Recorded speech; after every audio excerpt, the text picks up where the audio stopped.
Sa loob ng mga buwan, Virgo, ramdam mo ang bigat ng mga hindi nasagot na tanong na nananatili sa katahimikan ng iyong paghihintay. Bawat sandali ay parang isang pagsubok ng pasensya, isang hamon sa iyong pananampalataya. Pero ngayong Pasko, may isang pagbabago na nangyayari sa hangin. Ang universo, na palaging nagmamasid, ay tahimik na inaayos ang mga bituin upang mapaboran ka. Matagal mo nang hinintay at ngayon, ang milagro na iyong inaasahan ay mas malapit kaysa sa inaakala mo. Isang regalo mula sa kosmos ang malapit ng magbukas, at ang mga sagot na iyong hinihintay ay sa wakas ay ibubunyag sa pinaka hindi inaasahang paraan. Ngayong Pasko, Virgo, ang universo ay tahimik na naghahanda ng isang espesyal na bagay para sa iyo. Sa matagal na panahon, bitbit mo ang bigat ng kawalan ng katiyakan, umaasa at nananalangin para sa mga sagot sa mga tanong na patuloy na gumugulo sa iyong puso. Naghintay ka sa katahimikan, nagtitiwala sa proseso kahit na parang hindi nakikinig ang universo. Pero paano kung ang lahat ng nangyari sa iyong buhay, ang lahat ng mga pagsubok at mga sandali ng pagdududa, ay nagdadala sa iyo patungo sa eksaktong sandaling ito? Habang ang panahon ng Pasko ay nagpapuno ng hangin ng mahika at pag-asa, may isang pagbabago. Ang mga bituin ay nag-aayos at ang iyong paghihintay ay sa wakas ay magtatapos. Para bang ang universo mismo ay bumulong sa iyo, ngayon ang iyong oras. Ngayong Pasko, Virgo, ang milagro na iyong inaasam-asam ay malapit nang magbukas sa mga paraan na hindi mo inisip. Ang mga sagot ay narito at mas maganda pa kaysa sa iyong inaasahan. Ang panahon ng paghihintay. Para sa Virgo, ang paghihintay ay palaging isang tahimik, halos banal na proseso. Hindi ito tungkol sa pagka-impatient, kundi isang malalim na paniniwala na magbubukas ang mga bagay kapag tamang panahon na. Hindi ka kailanman nagmamadali sa anumang bagay, mas pinipili mong hayaang gabayan ka ng buhay. Ngunit ang paghihintay na ito, ang panahon ng katahimikan, ay nag-iwan ng bakas. Ang mga araw ay naging linggo, at ang mga linggo ay naging buwan, bawat isa ay dumaan na parang paalala na may isang bagay na mahalaga pa ring nawawala. Ramdam mo ba ito? Isang matagal na pagkakaba na walang material na tagumpay o pansamantalang kasiyahan ang makakapuno. Lahat ng tahimik na gabi na hindi ka makatulog, ang iyong mga isip na umiikot tulad ng hangin sa labas, ay mga sandali kung saan hindi ka sigurado kung sapat na ba ang iyong mga pagsisikap. Ngunit kahit sa pinakamadilim na mga sandali, may isang bagay na matibay sa iyo, Virgo. Ang tinig sa loob mo, na marahang bumulong, nagsasabing magtiwala sa proseso. Iyon ay ang iyong kaluluwa na gumagabay sa iyo ng may pasensya. Hindi naging madali ang hawakan ang tiwalang iyon, lalo na kapag parang walang nangyayari. Ngunit sa kaibuturan ng iyong puso, alam mong darating din ang mga sagot. Hindi ka iniiwasan ng universo, ito ay simpleng naghihintay ng tamang pagkakataon upang ipakita ang plano nito. At habang ang panahon ng Pasko ay dumating, may isang pagbabago. Ang enerhiya ay iba. Ang paghihintay, na mahirap at nakakapagod man, ay sa wakas ay naghanda sa iyo para sa isang bagay na tunay na magbabago ng buhay. Ang tanda ng pagbabago. Habang papalapit ang Pasko, Virgo, may isang kakaibang bagay na nagsisimulang gumalaw sa loob mo. Nagsisimula ito bilang isang banayad na pakiramdam, isang tahimik na bulong mula sa universo na may isang bagay na malapit ng magbago.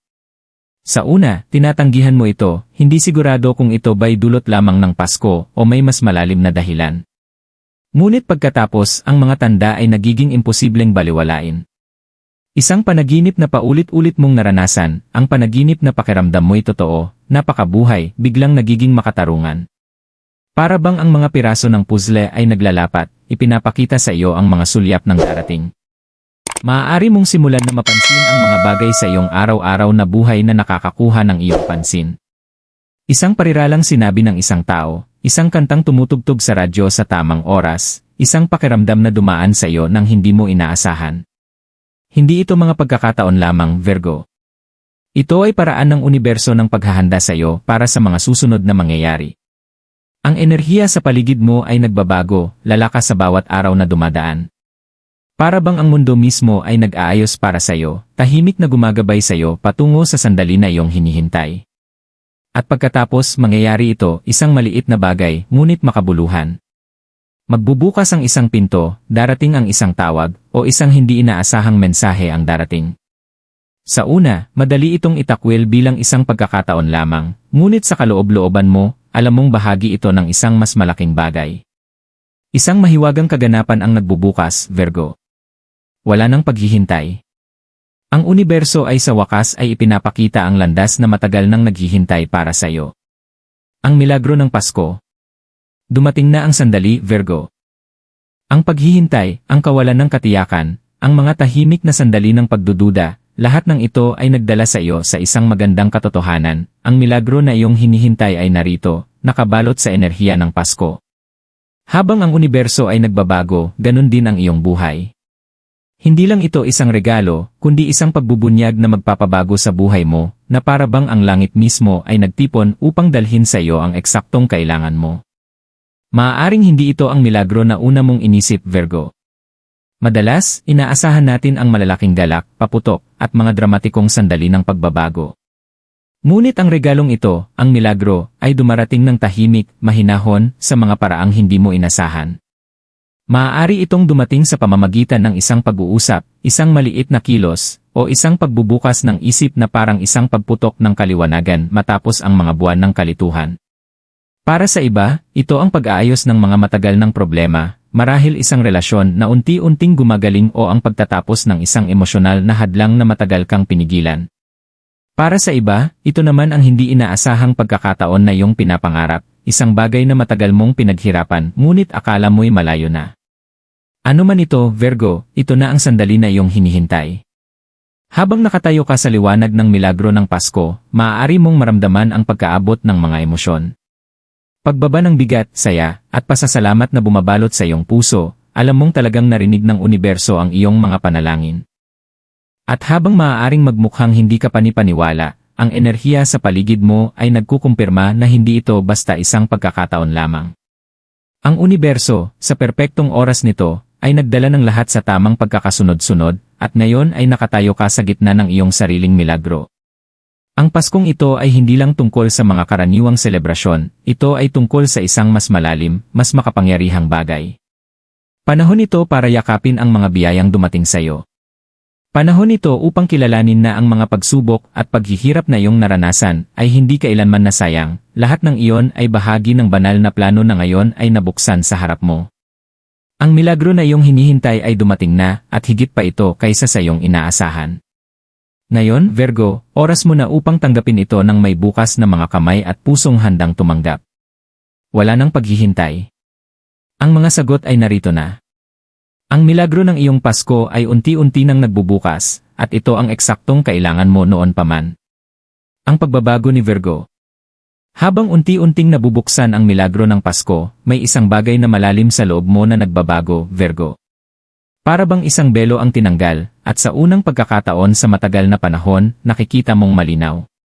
Palagi mong alam na mayroon kang lakas upang magtiis, ngunit ngayon, napagtanto mo kung gaano ka nakalaki ang paglago. Ang pagbabago na naganap sa iyong puso at kaluluwa ay hindi matatawaran.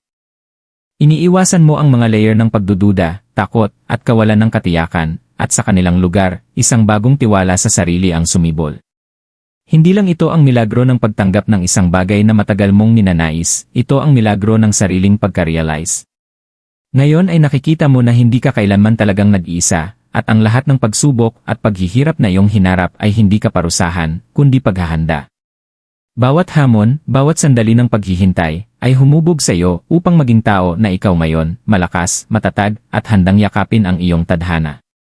Ang kagandahan ng pagbabago na ito, Virgo, ay nasa kahinahunan nito. Hindi ito malakas o ipagmalaki, kundi tahimik ngunit makapangyarihan, tulad ng katahimikan bago ang bagyo. Palagi kang naging tanda ng pasensya, ngunit ngayon ay tinataglay mo ang karunungang nagmumula sa pagdaan sa mga bagyo at pagkakaroon ng lakas upang lumabas mula rito. Hindi ka na ang taong nagdududa sa halaga o landas nila. Ikaw ay isang tao na alam na may plano ang universo para sa iyo, at ang planong iyon ay unti-unting nagbubukas sa harap ng iyong mga mata. Ang pagbabagong ito ay hindi lamang tungkol sa kung paano ka nakikita ng mundo, Virgo, ito ay tungkol sa kung paano mo nakikita ang iyong sarili. Lumalakad ka patungo sa isang bersyon ng iyong sarili na palaging naroroon, naghihintay ng tamang oras upang lumabas. At ang oras na yon ay ngayon. Ibinigay sa iyo ng universo hindi lamang ang mga sagot na iyong hinahanap, kundi pati na rin ang lakas upang yakapin ang mga ito ng buo. Hindi mo na itatago ang iyong sarili sa likod ng kawalan ng katiyakan. Handang-handa ka nang humarap sa susunod na kabanata ng iyong buhay ng may tiwala, biyaya, at malalim na pag-unawa sa iyong sariling lakas. Ang iyong hinihintay ay hindi lang tungkol sa panlabas na pagbabago. Ito ay tungkol sa pagbabago sa loob mo. At ngayon, habang ang panahon ng Pasko ay bumabalot sa iyo ng init at liwanag, ikaw ay muling isinilang, handa nang harapin ang hinaharap ng may bukas na mga kamay at pusong handang tumanggap. Yakapin ang milagro. Habang nakatayo ka sa threshold ng bagong simula, Virgo, may isang tahimik na kapayapaan na bumabalot sa iyo. Ang milagro ng Pasko na dumating ay higit pa sa isang kaganapan, ito ay isang pag-ikot ng tadhana. Ito ang sandali kung saan nauunawaan mo na lahat ng iyong naranasan ay nagdala sa iyo dito, sa eksaktong sandaling ito ng pagyakap sa iyong tadhana. Sa matagal na panahon, nagtanong ka kung darating ba ang iyong oras, kung ang mga bagay na iyong inaasam at pinaghirapan ay magbubunga. Ngayon, habang nagtatagpo ang mga tanda at nagbabago ang iyong buhay, nauunawaan mo na ang lahat ng mga taon ng paghihintay ay hindi na sayang. Ikaw ay inihanda para sa eksaktong sandaling ito. Maaaring hindi kagaya ng iyong inaasahan ang milagro, Virgo. Maaaring hindi ito kasing laki o kasing kumikislap ng iyong iniisip, ngunit ito ay mas malalim. Nasa tahimik na kapayapaan na pumapalibot sa iyong puso, ang kaalaman na ibinigay ng universo ang eksaktong kailangan mo. Nasa mga pag-uusap na nagdadala ng pagpapagaling, sa mga oportunidad na biglang dumating, at sa mga realisasyon na bumabalot sa iyong isipan. Sa wakas, tinatahak mo ang buhay na iyong pinapangarap, ngunit sa paraang hindi mo inisip. Ngayon, panahon na upang yakapin ang mga biyaya na ibinigay sa iyo ng universo. Huwag mag-atubili, Virgo. Huwag magtanong o magduda sa sandaling ito. Ito na ang iyong oras upang tumanggap. Sa matagal na panahon, ikaw ay nagbigay, naghintay, at nag-asa. Ngayon, hayaan mong tanggapin ang mga biyayang ibinibigay sa iyo. Hindi ka nakalimutan ng universo. Gabay ka nito sa lahat ng oras, at ngayon ay narito ka sa eksaktong lugar kung saan ka talaga dapat mapunta. Yakapin ang milagro ng may bukas na mga kamay at pusong handang tumanggap. Hayaan mong maramdaman ang saya, ang ginhawa, at ang kamanghaan ng lahat ng ito. Ang paghihintay, ang pananabik, ang kawalan ng katiyakan, nasa likod mo na ito ngayon. Ang naghihintay sa iyo ay isang bagong kabanata, puno ng walang katapusang posibilidad at oportunidad para sa paglago, tagumpay, at kasiyahan. Magtiwala sa milagro, Virgo, dahil hindi lang ito isang regalo, ito ang simula ng isang bagong panahon sa iyong buhay. Ngayong Pasko, habang niyayakap mo ang milagro na dumating, alamin mong ang pinakamahusay ay darating pa. Matagal ka nang naghintay at ngayon, handa ka nang maglakbay sa liwanag ng iyong tunay na landas. Habang nakatayo ka sa liwanag ng iyong milagro ng Pasko, Virgo, maglaan ng sandali upang magnilay sa paglalakbay na nagdala sa iyo dito.